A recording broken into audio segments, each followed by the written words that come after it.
Singapore, when President Trump and North Korean leader Kim Jong Un meet for the first time here on Tuesday, the central matter at hand will be discussing a potential agreement in which Kim gives up the country's nuclear program in exchange for economic aid. But North Korea is not the secluded international pariah that it is solely because of its nuclear capabilities. The Kim dynasty is also one of the worst human rights abusers on the planet, with a decades-long history of brutalizing its people. As the nuclear issue takes center stage in Singapore, whether the president will attempt to convince or compel Kim to curb his regime's cruel treatment of its own citizens remains an open question. Mr. Trump has repeatedly said that North Korea stands to reap the economic benefits of engagement with the U.S. if it agrees to denuclearization. But North Korea experts argue that human rights needs to be part of the discussion if the North hopes to begin normalizing relations with the U.S. and the world. Eventually, for normalization to work, you're going to have to deal with the human rights issue, said Ambassador Robert Gallucci, the chief U.S.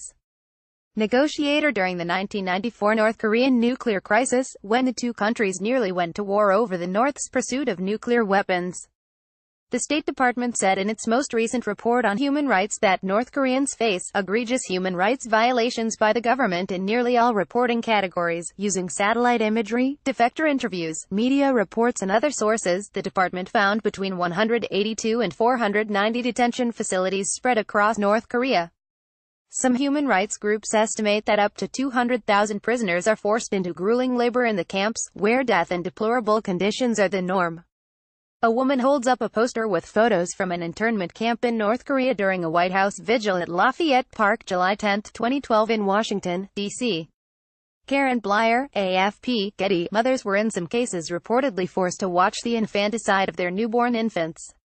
Defectors continued to report many prisoners died from torture, disease, starvation, exposure to the elements, or a combination of these causes, according to the State Department, which also found that prisoners are driven to catching and eating rodents, frogs and snakes to survive.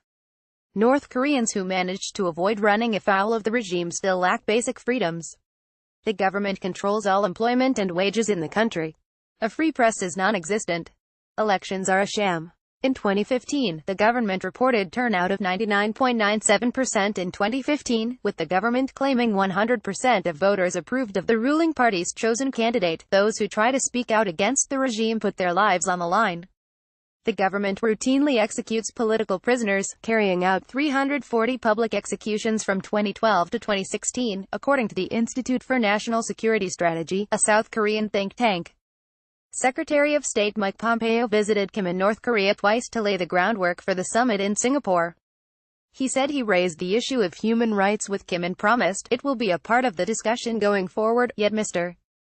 Trump has avoided broaching the topic of human rights in many meetings with foreign leaders, including the President of the Philippines and King of Saudi Arabia. The extent to which Mr. Trump will discuss the topic with Kim in Singapore remains to be seen. When discussing U.S. goals for the summit, administration officials and the president rarely mention human rights. Our objective for the summit is very clear. We want to achieve a fundamentally different strategic relationship between our two countries, Pompeo said just days before the summit. He added that denuclearization is the top goal and, in exchange for that, we are prepared to do things that provide them the security assurances that they need and the warmer political relationship that they need as well. Mr. Trump has committed to bring up at least one area of concern to human rights advocates during the meeting. Last week, the president told Japanese Prime Minister Shinzo Abe that he would discuss with Kim the abduction of at least a dozen Japanese nationals by North Korean agents in the 1970s and 80s.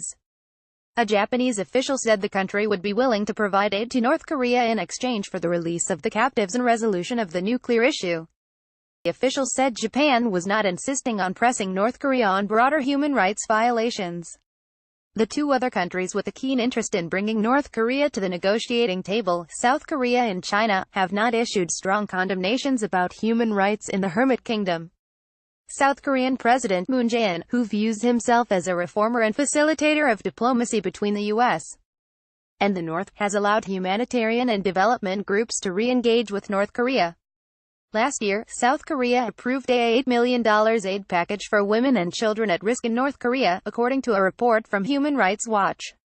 The assistance will be distributed by UNICEF and the UN World Food Program without requiring any concessions by the North on human rights. When a high-ranking North Korean official visited the White House less than 2 weeks ago, he delivered a letter from Kim to Mr. Trump and visited with U.S. officials in the Oval Office. Mr. Trump said they did not discuss topics beyond the planned summit. "We did not talk about human rights," Mr. Trump told reporters after the meeting. "Yet," he said, "I really think they want to do something," insinuating that getting the ball rolling on denuclearization negotiations could lead to broader conversations on other issues.